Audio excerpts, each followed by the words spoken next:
नमस्कार, प्रीती ब्लॉग्समध्ये तुम्हा सर्वांचं खूप खूप स्वागत आहे। तर आता सकाळची पूजा वगैरे सगळं आवरून झालेलं आहे आणि आता पोटा पाण्याची सोय करते, म्हणजेच स्वयंपाक बाकी आहे, अजून स्वयंपाक करायचा आहे। तर मी आता स्वयंपाक करायला घेणार आहे। तर बघा, काल मी जे तुम्हाला दाखवले होते ना कानातले, तर ते मी घातलेले आहेत।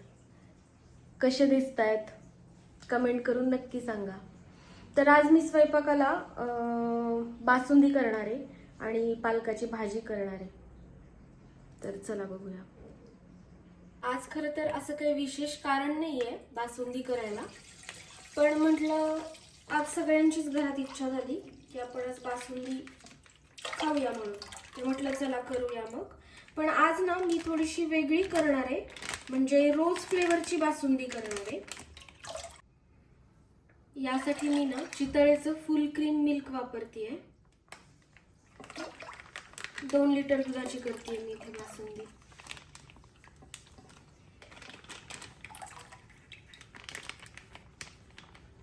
आतमध्ये सुद्धा असं थोडंसं क्रीम राहिलेलं असतं ना, म्हणून थोडंसं पाणी टाकून ते घेते मी।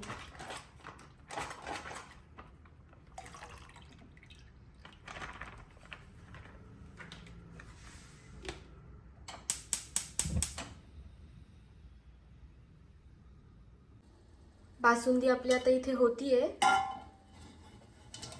इकडे पालकाची भाजी झाली आहे माझी करून। याचं काही मी शूट घेतलं नाही भाजी करत असताना। आता आणि पोळ्याचं पीठ मळलेलं आहे, आता मी पोळ्या करायला घेते। आता तुम्ही इथे बघताय की मी पोळ्या घेतलेल्या आहेत करायला, पण सगळ्यात पहिल्यांदा जी मी पोळी करतेय ना, ती एकदम अशी छोटी पोळी मी करून घेतेय।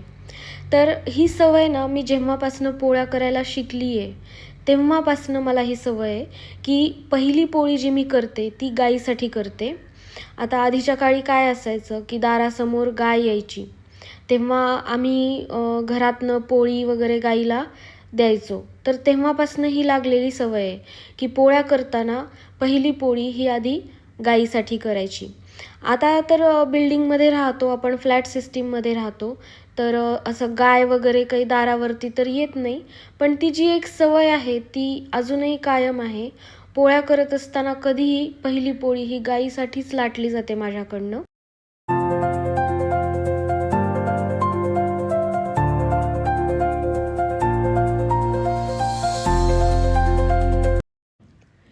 पोळ्यासुद्धा झालेल्या आहेत आता माझ्या करून, आणि इथे दूधसुद्धा चांगल्या प्रकारे आटलेलं आहे आता, आणि बासुंदी ही ऑलमोस्ट आता आपली तयार होत आली आहे। तर इथे मी काजू, बदाम आणि पिस्ता हे असे थोडेसे क्रश करून घेतलेले आहेत। ते सगळं आता दुधामध्ये छानपैकी ॲड करून घ्यायचं आणि थोडीशी एक दुधाला उकळी येऊ द्यायची। त्यानंतर बघा, आता मी इथे विलायचीची पावडर टाकते। तर अशी ना विलायचीची पावडर मी ऑलरेडी करून ठेवलेली असते माझ्याकडे, कारण प्रत्येक वेळी जर आपल्याला जेव्हा विलायची पावडर टाकायची असेल आणि प्रत्येक वेळी आपण जर ते करत बसलो तर खूप वेळ जातो त्यामध्ये। त्यामुळं माझ्याकडे बऱ्याच वेळेला मी अशी विलायचीची पावडर करून ठेवलेली असते, त्यामुळे दररोजच्या स्वयंपाकात आपल्याला वेळही आपला वाचतो। तर त्यानंतर आहे ना दुधामध्ये केसर टाकायचं। तर हे जे केसर आहे ना ते आम्ही मागच्या वेळी काश्मीरला गेलेलो, तर तेव्हा तिथनं मी हे आणलेलं आहे, त्यामुळे हे ओरिजिनल केसर तिकडे मिळतं, हे तिकडचं आणलेलं आहे। तर हे 5-6 काड्या जरी दुधामध्ये टाकल्या ना तरी त्याचा चांगला अर्क दुधामध्ये उतरतो आणि त्याचा वास आणि कलरसुद्धा चांगला येतो।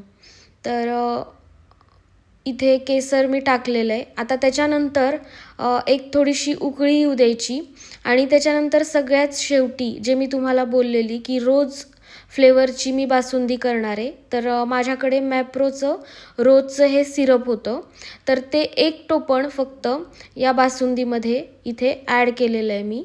तर त्याच्यामुळे चांगला रोज फ्लेवर येतो बासुंदीला, आणि बासुंदी जरा रोज फ्लेवरची वेगळी जरा कधीतरी करून बघायला काहीच हरकत नाही आहे, चांगली लागते अशी सुद्धा। तर बघताय तुम्ही की मी आता फक्त 1च टोपण इथे टाकलेलं आहे, तर त्याच्यामुळे कलरसुद्धा बासुंदीचा थोडासा असा पिंकिशचा येतो आणि चवसुद्धा छान येते. इथे जर तुम्ही बघितलं तर मी साखर ॲड केलेली नाही आहे, कारण ही विदाऊट शुगरच मी बनवलेली आहे. आणि जे मी रोजचं सिरप टाकलं होतं त्याच्यामध्ये ऑलरेडी शुगर कंटेंट हा असतोच. आणि जास्ती साखर ऑलमोस्ट आम्ही साखर ही बंद केलेली आहे. फक्त चहातनं वगैरे दिवसातनं 1 चमचा फार फार तर आम्ही साखर घेतो. जिथे गरज नसेल तिथे साखर ही बंद केलेली आहे. चला तर आता आजचा मेनू रेडी आहे आपला.